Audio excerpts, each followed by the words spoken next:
everyone. We are joined by Nashville head coach Gary Smith. Coach, a tremendous finish to the night. Tell us about it. Yeah, incredibly exciting. It didn't feel like that 2 minutes into the game when Yabo hit an absolute rocket that I don't think any goalkeeper that I've ever seen could do a lot about. But beyond that, I thought the guys did an excellent job of disrupting a team that are based around possession, can be extremely frustrating and difficult to play against. They've got some tremendous dimensions to their group, as we can see that front trio are very lively. But as we worked through that game and into the game, I thought the opportunities started to present themselves a little bit more. The finishing in the first half looked a little bit ragged, but nevertheless there was plenty of willingness and eagerness to be creative in that final third, and there was no lack of determination to get back in the game. And in the end, it came from a dead ball source that got us back on level terms. And I think at that point in time, and it's difficult obviously from the line, but there'd been so many things that I thought we'd done well to frustrate them and to put them in a difficult spot. It looked like we grew, another foot or two, and they shrunk maybe a foot or two, and life looked a little bit more difficult for them. And the second goal, really, I thought caused all sorts of problems for them mentally. And then the end of the game is a bit end-to-end and, plenty of opportunities, but finally a world-class goal from Hani to really seal the deal. Thank you, Coach. We are going to open the floor for questions. Head coach, one of the we saw the team come out in the second half really, really energized and kind of calmed the game down a little bit. It seemed like, because that first half just seemed like a lot of back and forth, really. So what was the message at halftime, and what exactly did you tell them, and how did that play out? Well, sometimes they're just reminders. The guys realised that the Columbus shape was always going to be awkward for us. And the way that they play and the talent they have in their side, not easy to get the ball back if you squander it cheaply. So really the reminder was, look, if there are quick actions to be had, then let's go for it.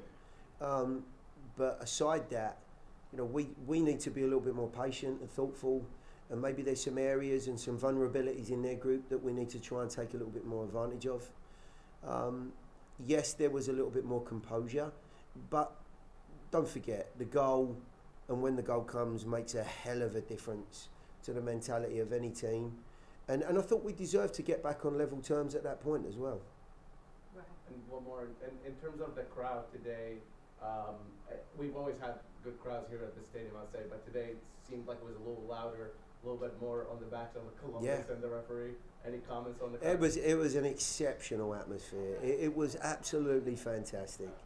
As you say, the environment here has been a wonderful stadium to be involved in and to be part of from the very outset. But yeah, I don't know.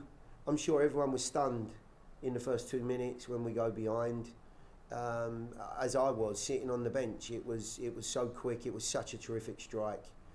But I would hope, and I do feel, that the fans have got a good connection now with the players, and there's a good feel about it. They can see when the guys are, there's a lot of determination and spirit to get back in the game, even if things are not going quite right. I think they understand when the group's maybe fatigued or maybe not at their best, but they also found tonight, and I think they do again realise, when they're on the front foot, the players, when they're being aggressive, and there are things that I think maybe under normal circumstances wouldn't quite happen because of that upwardly mobile attitude of our group. And of course, we've got to get back in the game. There's a when you're a goal behind and you feel that way, the attitude and the willingness is so vitally important. But of course, somebody somewhere has got to stand up and be counted. And Fafa's goal to get us back on level terms came at a really good time. Yes, Gary, congrats on the win. So, you know, Joe Willis has been kind of your stonewall in the back, minus the 2-minute goal early in the game. Late in the second half, you had that bicycle kick that almost could have went in. Speak a little bit about Joe's performance tonight and, you know, previously. Yeah, I don't casting my mind back to the first half and maybe through the sort of meat of the game. I don't remember too many situations that he was called into, you know, serious action. But in the final moments when the pressure came on, there were 2 or 3 situations that, I mean, the bicycle was probably the most notable one, because when Hernandez, you know, contorts his body and is able to get over the ball and hit the target, I think it's very, very difficult for a goalkeeper then to know where that's going. So, you know, the save's an excellent one. The strike is outstanding as well, of course.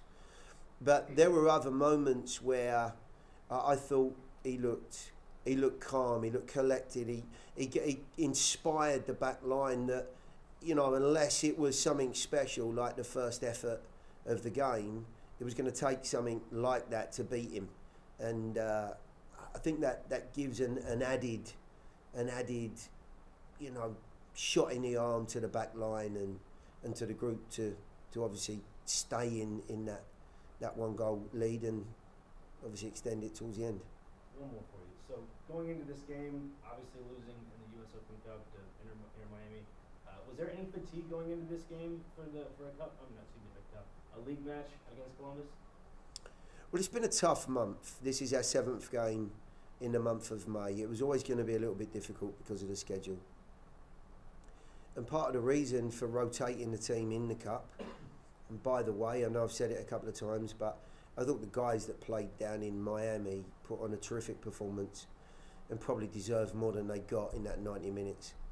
However, you know, we were bounced out, and the upside, if there was one, was that this group that played tonight, the vast majority of them, were fresher. You know, we're in a much better place to come and attack this game.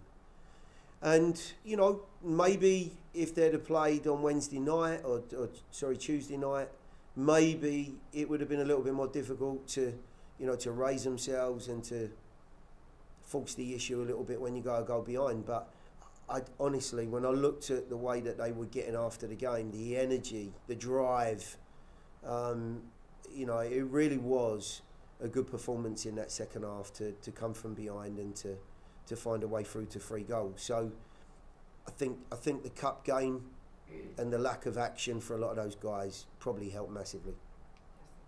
Yeah, Coach, congrats on the win as well. Y'all done pretty well with set pieces, you know, this year as well, and you've had 2 tonight from corners. What kind of aspect, you know, makes those set pieces so effective? Do you know what? I actually think, you know, there have been situations where we could have picked up 2 or 3 more goals from dead balls. But tonight, if we're talking about that, the second half in particular, the delivery was worked into an area that was going to ask some questions. The difference between scoring and not, timing, getting that ball into an area that we know it's going to be worked into, but probably more than anything else, are guys that are willing to put their body on the line and be first.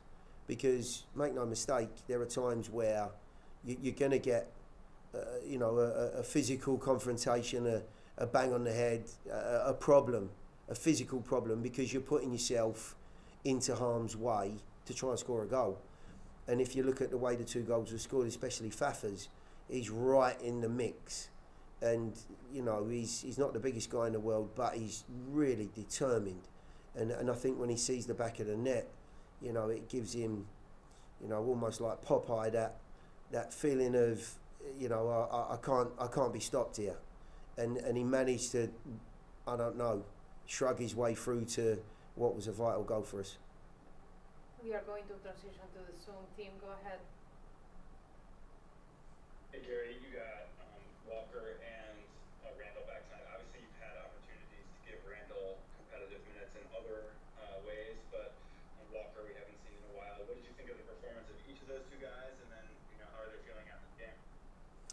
Yeah, they're both in a very decent place. As you could see with Walker, there was always going to be a real limitation to his minutes. And strangely enough, the circumstances worked out almost perfectly to get him what was about 12 minutes of football tonight. And we're ahead of schedule here. We were aiming for Dallas. The medical staff have done a fantastic job with him. I know he's yes, he's in, no, he's not. But there were some things that I think arose from one or two of the scans that maybe weren't seen early on. And, you know, this is a week early for him. So I'm really pleased for him. And, you know, he's definitely on the right track now. As far as Randall's concerned, you know, he gets a little bit of a prolonged period, 25 minutes, I think, maybe with injury time above 30 minutes. I think you're still seeing in his game there's a lack of sharpness, you know, that match pace that he'd be working towards. But the one thing you know from Randall is you're going to get that energy, you're going to get that enthusiasm, especially in those closing stages. He's at his very best when he's on those counter-attacks. And we've seen in the past that he can be so lethal. But I do think that with some more minutes under his belt, especially at this level, we're going to see Randall back to his very best again.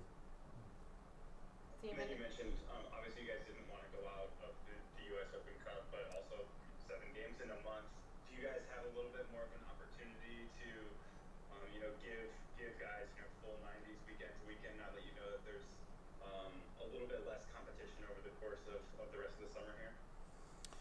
Yeah, I think the schedule for us in a month of June ends up away from home quite a little bit more than here. But I think the only midweek game is in a couple of weeks' time. So therefore, it looks a far more sensible schedule. But I do think the things to consider right now are what does the middle of June look like as we lose guys to Nations League and then Gold Cup, for the players that, you know, I've seen some really good competitive minutes in Open Cup, and maybe are not going to see as many now in the next 2 or 3 weeks before some of those guys disappear. They need to be ready, whoever those guys are on the periphery. They need to be sharp and they need to be, you know, mentally in tune for what comes next, because when we lose those bodies, it's going to be all hands on deck again. Thank you, Coach. We are going to transition to the locker room